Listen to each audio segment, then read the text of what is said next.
మన ఆరోగ్యం దేవుని చేతుల్లో ఉన్నాయి. అందుకొరకై యెహోవా ఇల్లు కట్టని యెడల దాని కట్టువారి ప్రయాసము వ్యర్థమే అని కూడా దేవుడు మాట్లాడుతూ ఉన్నాడు. ఎన్ని సదుపాయాలు ఉన్నప్పటికీ దేవుని చిత్తము మన పట్ల ఉండాలి. దేవుని చిత్తం ఎప్పుడైతే మన పట్ల ఉంటుందో చాలా అద్భుతంగా ఈ లోకయాత్ర ముగించేటప్పుడు ఆనందంగా ఉంటాం. ఈ లోకంలో దేవుడు కొన్నాళ్ళు ఆయుస్సును పొడిగించిన ఆనందంగా ఉంటాం.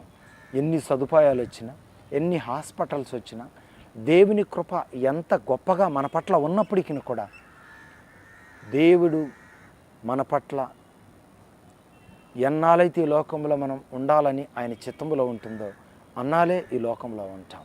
ఎంత డబ్బున్నా, ఎంత తెలివితేటలున్నా, ఎంత మంచి డాక్టర్లు తెలిసిన వారైనా ఉన్నప్పటికీ, ఎంత మంచి మంచి హాస్పిటల్స్ మనకు తెలిసిన హాస్పిటల్స్ ఉన్నప్పటికీ కూడా మనం గుర్తుపెట్టుకోవాలి, దేవుడు మనలను బలపరచకపోతే, దేవుని కృప మనతో ఉండకపోతే, దేవుని సహాయం మనతో ఉండకపోతే ఈ లోకంలో మనం ఏమీ సాధించలేము.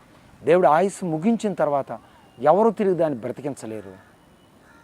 దేవుడు ఆయుస్సును మన ఈ లోకంలో ఇంకా కొంతకాలం ఉంచిన తర్వాత ఎవరు ఆ ఆయుస్సును ఈ లోకంలో ముగించడానికి అవకాశమే లేదు అని దేవుని వాక్యం స్పష్టంగా తెలియజేస్తూ ఉంది.